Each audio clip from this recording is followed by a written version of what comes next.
राधे राधे दोस्तों, आज की इस वीडियो में हम सुनेंगे अश्विन मास की कथा गरुड़ पुराण अध्याय 7। इस अध्याय में पुत्र की महिमा, दूसरे के द्वारा दिए गए पिंडदान आदि से प्रेतत्व से मुक्ति की बात कही गई है। इस संदर्भ में राजा प्रभुवाहन तथा एक प्रेत की कथा का वर्णन है। सूत जी ने कहा, ऐसा सुनकर पीपल के पत्ते की भांति कांपते हुए गरुड़ जी ने प्राणियों के उपकार के लिए पुनः भगवान विष्णु से पूछा।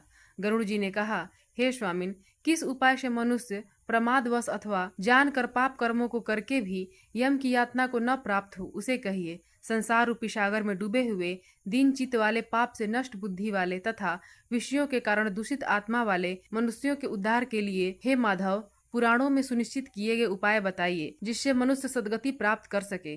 श्री भगवान बोले, हे ताक्ष, मनुष्यों के हित की कामना से तुमने अच्छी बात पूछी है। सावधान होकर सुनो, मैं तुम्हें सब कुछ बताता हूँ। हे खगेश्वर, मैंने इसके पहले पुत्र रहित और पापी मनुष्यों की यातना का वर्णन किया है। पुत्रवान तथा धार्मिक मनुष्यों की पूर्वोक्त दुर्गति कभी नहीं होती। यदि अपने पूर्वार्जित कर्मों के कारण पुत्रोत्पत्ति में विघ्न हो तो किसी उपाय से पुत्र की उत्पत्ति संपन्न करें। हरिवंश पुराण की कथा सुनकर विधान पूर्वक सतचंडी यज्ञ करके तथा भक्ति पूर्वक शिव की आराधना करके विद्वान को पुत्र उत्पन्न करना चाहिए। यतः पुत्र पितरों को पुम नामक नरक से रक्षा करता है। अतः स्वयं भगवान ब्रह्मा ने ही उसे पुत्र नाम एक धर्मात्मा पुत्र संपूर्ण कुल को तार देता है। पुत्र के द्वारा व्यक्ति लोकों को जीत लेता है, ऐसी सनातनी श्रुति है। इस प्रकार वेदों ने भी पुत्र के उत्तम महात्म्य को कहा है। इसलिए पुत्र का मुख देख करके मनुष्य पितृ ऋण से मुक्त हो जाता है। पौत्र का स्पर्श करके मनुष्य तीनों ऋणों, देव, ऋषि, पितृ से मुक्त हो जाता है। इस प्रकार पुत्र, पौत्र तथा प्रपौत्रों से यमलोक का अतिक्रमण करके स्वर्ग आदि को प्राप्त करता है। ब्रह्म विवाह की विधि से ब्याही गई पत्नी से उत्पन्न औरस पुत्र उधर्व गति प्राप्त कराता है और संगृहित पुत्र अधोगति की ओर ले जाता है। हे खगेश्वर, ऐसा जान करके व्यक्ति हीन जाति की स्त्री से उत्पन्न पुत्रों को त्याग दे। हे खग, स्वर्ण पुरुषों से स्वर्णा स्त्रियों में जो पुत्र उत्पन्न होते हैं वे औरस पुत्र कहे जाते हैं और वे ही श्राद्ध प्रदान करके पितरों को स्वर्ग प्राप्त कराने के कारण होते हैं। औरस पुत्र के द्वारा किए गए श्राद्ध से पिता को स्वर्ग प्राप्त होता है। इस विषय में क्या कहना? दूसरे के द्वारा दिए गए श्राद्ध से भी प्रेत स्वर्ग को चला जाता है। इस विषय में सुनो। यहाँ मैं एक प्राचीन इतिहास कहूंगा जो औधर्व दैहिक दान के श्रेष्ठ महात्म्य को सूचित करता है। हे ताक्ष, पूर्व काल में त्रेता युग के महोदय नाम के रमणीय नगर में महाबलशाली और धर्मपरायण बभ्रुवाहन नामक एक राजा रहता था। वह यज्ञ अनुष्ठान परायण, दानियों में श्रेष्ठ, लक्ष्मी से संपन्न, ब्राह्मण भक्त तथा साधु पुरुषों के प्रति अनुराग रखने वाला, शील तथा आचार आदि गुणों से युक्त, स्वजनों के प्रति अपनत्व और इतर जनों के प्रति दया के भाव से संपन्न था। छात्र धर्म परायण वह राजा औरस पुत्र की भांति धर्म पूर्वक अपनी प्रजा का पालन करता था और दंड देने योग्य अपराधियों को दंड देता था। वह महाबाहु किसी समय सेना के साथ मृगया के लिए नाना वृक्षों से युक्त एक घनघोर वन में प्रविष्ट हुआ। वह वन नाना मृग के गढ़ों से व्याप्त और अनेक पक्षियों से भरा हुआ था। उस समय राजा ने वन के मध्य में दूर से एक मृग को देखा। राजा के द्वारा सुदृढ़ बाण से विद्ध वह मृग बाण सहित जंगल में अदृश्य हो गया। रुधिर से गीली हुई घास पर अंकित चिन्ह से राजा ने उसका पीछा किया। तब मृग के प्रसंग से वह राजा दूसरे वन में जा पहुंचा। भूख प्यास से सूखे हुए कंठ वाला तथा परिश्रम के संताप से पीड़ित उस राजा ने एक जलाशय के समीप पहुंचकर घोड़े के साथ उसमें स्नान किया तथा कमल की गंधादि से सुगंधित शीतल जल का पान किया। इसके बाद उस जलाशय से बाहर निकलकर श्रम रहित राजा बभ्रुवाहन ने वृक्ष रूपी विशाल शाखाओं के कारण फैले हुए मनोहर और शीतल छाया देने वाले तथा पक्षी समूहों से कुंजित एक वट वृक्ष देखा। वह वट वृक्ष संपूर्ण वन की महती पताका की भांति स्थित था।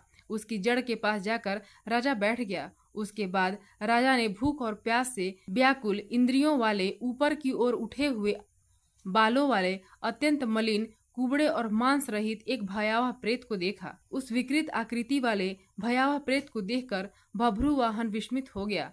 प्रेत भी घने जंगलों में आए हुए राजा को देखकर चकित हो गया और समुत्सुक मन वाला होकर वह प्रेतराज उसके पास आया।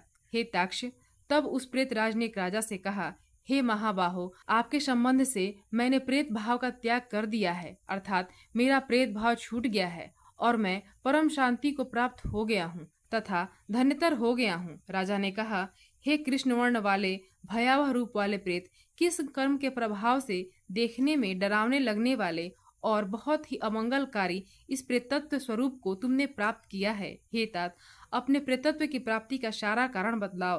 तुम कौन हो और किस दान से तुम्हारा प्रेतत्व नष्ट होगा? प्रेत ने कहा, हे श्रेष्ठ राजन, मैं आरंभ से आपको सब कुछ बतलाता हूँ। प्रेतत्व का कारण सुनकर आप कृपया उसे दूर करने की दया कीजिए।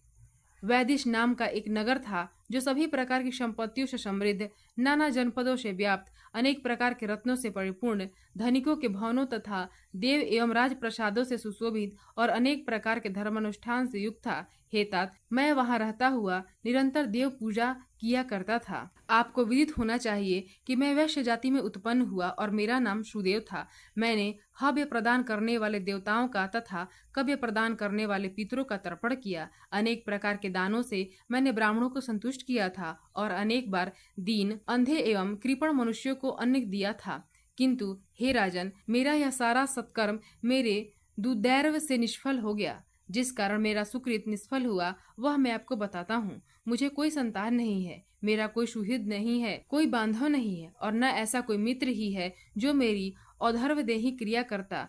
हे महाराज, मृत्यु के अनंतर जिस व्यक्ति के उद्देश्य से षोडश मासिक श्राद्ध नहीं दिए जाते, सैकड़ों श्राद्ध करने पर भी उसका प्रेतत्व सुस्थिर ही रहता है, अर्थात दूर नहीं होता। हे महाराज, आप मेरा औधर्वदेही कृत्य करके मेरा उद्धार कीजिए, क्योंकि इस लोक में राजा सभी वर्णों का बंधु कहा जाता है। इसलिए हे राजेंद्र, आप मेरा उद्धार कीजिए। मैं आपको मणिरत्न देता हूँ। हे वीर, यदि आप मेरा हित चाहते हैं तो जैसे मेरी सद्गति हो सके और मेरी प्रेत योनि से जैसे मुक्ति हो सके वैसा आप करें। भूख, प्यास आदि दुखों के कारण यह प्रेत योनि मेरे लिए दुस्सह हो गई है। इस वन में सुंदर स्वाद वाले शीतल जल और फल विद्यमान हैं, फिर भी मैं भूख तथा प्यास से पीड़ित हूँ। मुझे जल और फल की प्राप्ति नहीं हो पाती। हे राजन, यदि मेरे उद्देश्य से यथा विधि नारायण बलि की जाए, उसके बाद वेद मंत्रों के द्वारा मेरी सभी औधर्वदेही क्रिया संपन्न की जाए तो निश्चित ही मेरा प्रेतत्व नष्ट हो जाएगा। इसमें कोई संशय नहीं है। मैंने सुन रखा है कि वेद के मंत्र, तप, दान और सभी प्राणियों में दया, सत शास्त्रों का श्रवण, भगवान विष्णु की पूजा और सज्जनों की संगति, ये सब प्रेत योनियों के विनाश के लिए होते हैं। इसलिए मैं आपसे प्रेतत्व को नष्ट करने वाली विष्णु पूजा को कहूँगा। हे राजन, न्यायोपार्जित 2 सुवर्ण भार का सोना लेकर उससे नारायण की एक प्रतिमा बनवाएं, जिससे पवित्र जलों से स्नान कराकर 2 पीले वस्त्रों से वेष्टित करके सभी अलंकारों से विभूषित कर अधिवासित करें। तदंतर उसका पूजन करें। उस प्रतिमा के पूर्व भाग में श्रीधर, दक्षिण में मधुसूदन, पश्चिम में वामन, गदाधर, मध्य में पितामह ब्रह्म तथा महादेव शिव की स्थापना करके गंध पुष्पादि द्रव्यों के द्वारा विधि विधान से पृथक पृथक पूजन करें। उसके बाद प्रदक्षिणा करके अग्नि में हवन करके देवताओं को तृप्त करके घृत, दधि तथा दूध से विश्व देवों को तृप्त करें। तदंतर समहित चित्त वाला यजमान स्नान करके नारायण के आगे विनीतात्मा होकर विधि पूर्वक मन से संकल्पित औधर्वदेही क्रिया का आरंभ करें। इसके बाद क्रोध तथा लोभ से रहित होकर शास्त्र विधि से सभी श्राद्धों को करें तथा वृषोत्सर्ग करें। तदंतर ब्राह्मणों को 13 पद दान करें। फिर शैया दान देकर प्रेत के लिए घट का दान करें। राजा ने कहा, हे प्रेत, किस विधान से प्रेत घट का निर्माण करना चाहिए और किस विधान से उसका दान करना चाहिए? सभी प्राणियों के ऊपर अनुकंपा करने के लिए से प्रेतों को मुक्ति दिलाने वाले प्रेत घट दान के विषय में बताइए।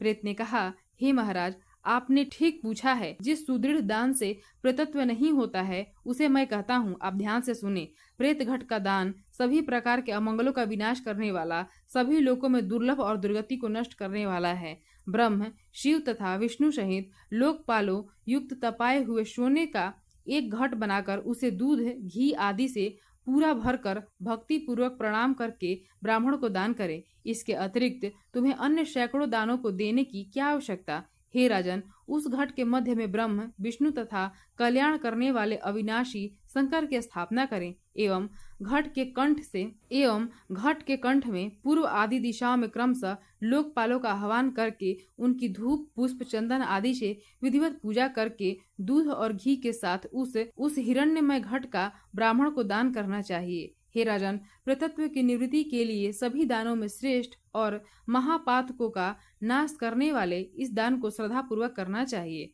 श्री भगवान ने कहा, हे कश्यप पुत्र गरुड़, प्रेत के साथ इस प्रकार बातचीत हो रही थी कि उसी समय हाथी, घोड़े आदि से व्याप्त राजा की सेना पीछे से वहां आ गई। सेना के आने पर राजा को महामणि देकर उन्हें प्रणाम करके पुनः अपने उद्धार के लिए अधर्वदेही क्रिया करने की प्रार्थना करके वह प्रेत अदृश्य हो गया। हे पक्षिन, उस वन से निकलकर राजा भी अपने नगर को चला गया और अपने नगर में पहुंचकर प्रेत के द्वारा बताए हुए वचनों के अनुसार उसने विधि विधान से अधर्वदेही क्रिया का अनुष्ठान किया। उसके पुण्य प्रदान से मुक्त होकर प्रेत स्वर्ग को चला गया। जब दूसरे के द्वारा दिए हुए श्राद्ध से प्रेत की सद्गति हो गई, तो फिर पुत्र के द्वारा प्रदत्त श्राद्ध से पिता की सद्गति हो जाए, इसमें क्या आश्चर्य।